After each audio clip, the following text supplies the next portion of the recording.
On Easter Sunday, my mom handed my sister the keys to a brand new $75,000 SUV.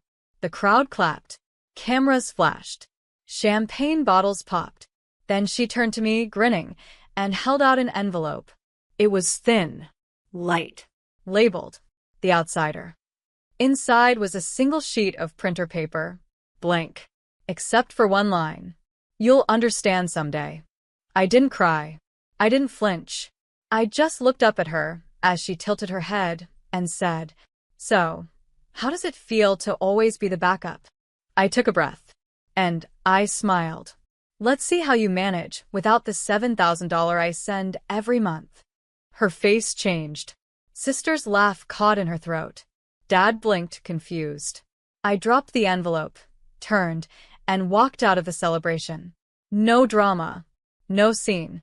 Just silence loud enough to rattle every glass in that luxury kitchen. My name is Tessa Marlowe. I'm 33.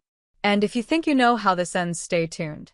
What happens when the family you kept afloat tries to drown you, and you learn to swim alone? Because sometimes the most dangerous person at the table isn't the one screaming. It's the one quietly rewriting the menu. And I had just deleted my mother from the budget. That night, I turned off my phone. Not out of pettiness. Out of peace. Because for the first time in years, I didn't owe them anything. No explanations, no deposits, no rescues. Monday morning, I skipped my usual bank transfer.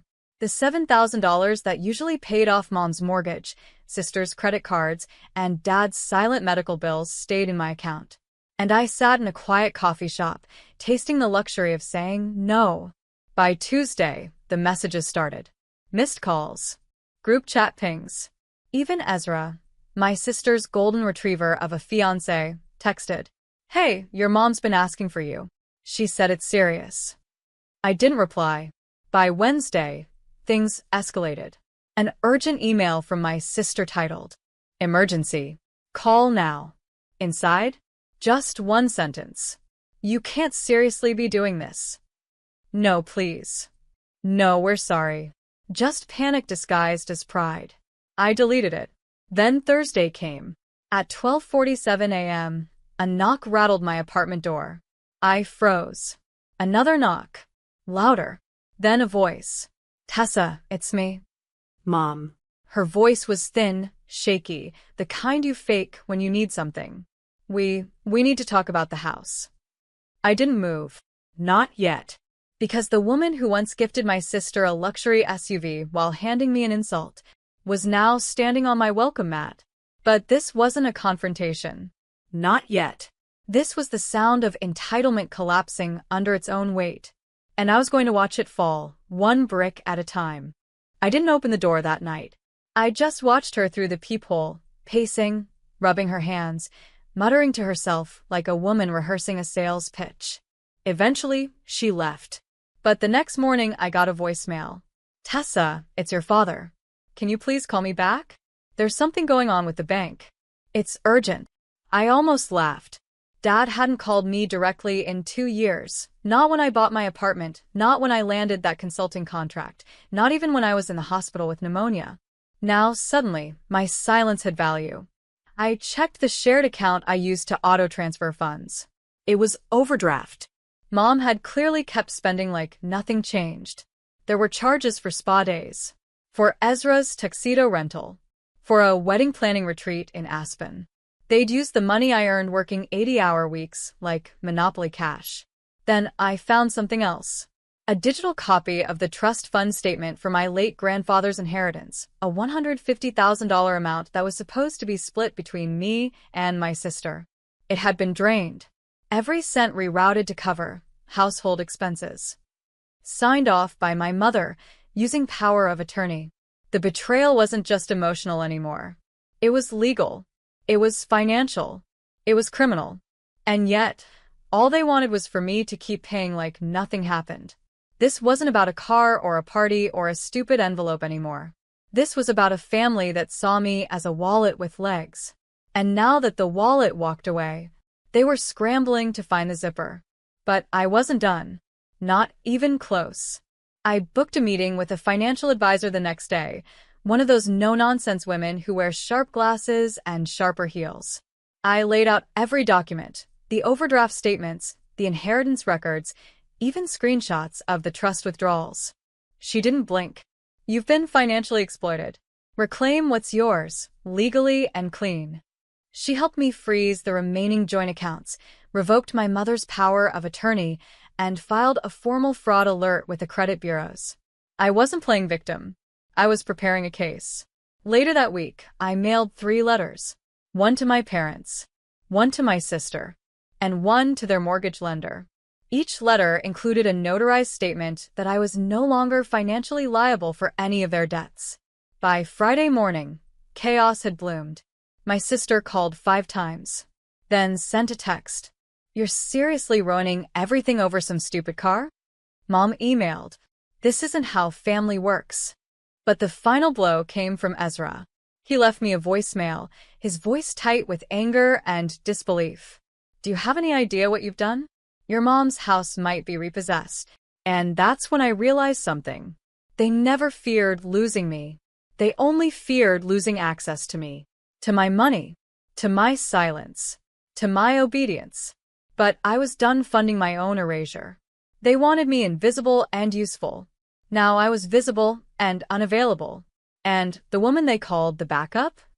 She was finally becoming the main character. The next time they saw me, it wasn't at a dinner table. It was at a public charity gala one I was sponsoring. I donated $50,000 in my daughter's name, set up scholarships for girls from struggling households. On the invitation list? Not a single family member. But Mom showed up anyway. She wore a smile like armor, acting like she belonged, hugging people who didn't recognize her.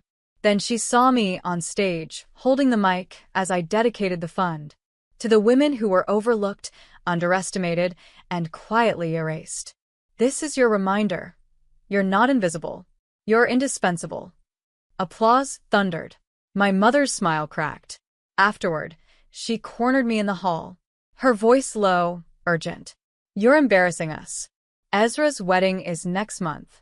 Just come. Just be normal." I looked her dead in the eyes and said, "I hope he enjoys his gift. I used the money you stole from my inheritance and turned it into something unforgettable." Her jaw dropped. She hadn't even realized I knew. Behind her, a reporter from the local newspaper waited to interview me about the scholarship fund. "Excuse me," I said to my mom. "Some people actually value what I have to say." That night, they tried to smear me online. Subtle digs, passive-aggressive comments, accusations of being dramatic, unstable, selfish. But I had screenshots, receipts, legal records, and more than that, I had peace. The same girl who was once labeled the outsider was now untouchable, not by revenge, but by evolution. The storm didn't end with whispers. It ended with paperwork. I walked into a downtown law office the following Tuesday, holding a thick manila folder. Inside, a full audit of the inheritance my grandmother left me. The one my mother had claimed was tied up in taxes. Turns out it had been liquidated 8 years ago. By her. She used it to buy that $75,000 SUV. To fund Ezra's college tuition. To renovate the lake house she claimed came from savings. There was even a forged signature on a withdrawal slip. I handed the folder to a lawyer named Camille, a pit bull in pearls, and watched her eyes darken as she flipped page by page. "We have a case," she said. "A strong one." And that's when I made the final decision. I wasn't just walking away, I was pressing charges. For fraud. For identity misuse. For breach of fiduciary duty. The next morning, my family's group chat exploded. "Ezra, how could you do this to your own mom?" "Mom, I only did what was fair." "Aunt Lila, you always love drama. This is too far." "Me, tell it to the judge." Then silence. Until noon.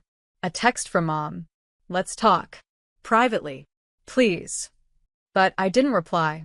Instead, I posted a single photo online. A screenshot of the court filing, blacked out names, just the heading visible. Caption.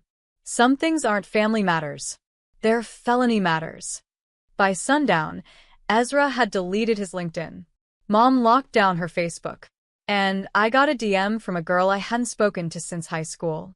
You were always the quiet one. I'm so proud of you. It was Easter Sunday again, a full year since the SUV incident. I got a card in the mail. No return address. Inside was a photo of my mom, Ezra, and my aunt holding up signs that said, "Family forgives. Let's heal. Come home." Taped to the bottom was a check for $7,000. The exact monthly amount I'd stopped sending. Guilt, gift-wrapped. But here's the thing, I wasn't the same girl who used to beg for belonging. I was the woman who built a life on her own terms, and had the scars to prove it. So, I didn't cash the check. I framed it. Later that evening, they pulled one last card. A surprise family intervention. They showed up at my apartment unannounced. Mom crying. Ezra pacing. Aunt Lila holding a folder. We drew up a contract. Aunt Lila said, "We'll pay back some of the money. Let's just fix this." I asked, "Why now?" Ezra looked at the floor. "Because I'm running for a local council seat. And your lawsuit makes things messy." There it was. Not remorse. Just reputation management. I stood silent for a full 10 seconds. Then I turned, pulled a file from my desk drawer, and handed it to them. It was a withdrawal letter. From the family trust. From the group chat. From the legal mediation. From every agreement tying me to them. You want forgiveness? Start with the mirror. I opened the door. And, if you ever want to speak to me again, try showing up for something that isn't about money. They left in silence. But for the first time, I didn't cry when the door shut. I smiled. I didn't post a clapback. I didn't blast them online.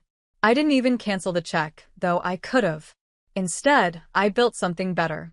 That spring, I used the $7,000 they mailed to start a microgrant fund, one that helped women escape toxic family dynamics and start over. First month, 2 applicants. By summer, over 60. Each story reminded me, I wasn't alone. I wasn't crazy. And I wasn't bitter. I was awake. I changed my last name. I changed my locks. I changed my definition of family. On the anniversary of the SUV betrayal, I hosted a quiet dinner at a local community center. No streamers. No drama. Just 13 women who'd been left out, let down, or locked out, now rebuilding. We toasted with lemonade. Someone played Nina Simone in the background. And when they asked how I pulled through, I said, I stopped waiting for my family to love me right, and started loving myself loudly. The next morning, I received one final message. It was a handwritten letter from my mom. You were always the smart one, the strong one. I just didn't want to see it. I know we've lost you, but I hope you never feel lost again. I folded the letter gently. Not to forgive, not to forget, just to file it under closure. Then I lit a candle, opened the windows, and breathed. Deep, slow, free. They used to call me dramatic. Now, they just call me gone. I didn't burn bridges. I built boundaries. And, on the other side of them, I found peace, purpose, and a version of myself that no one could silence again.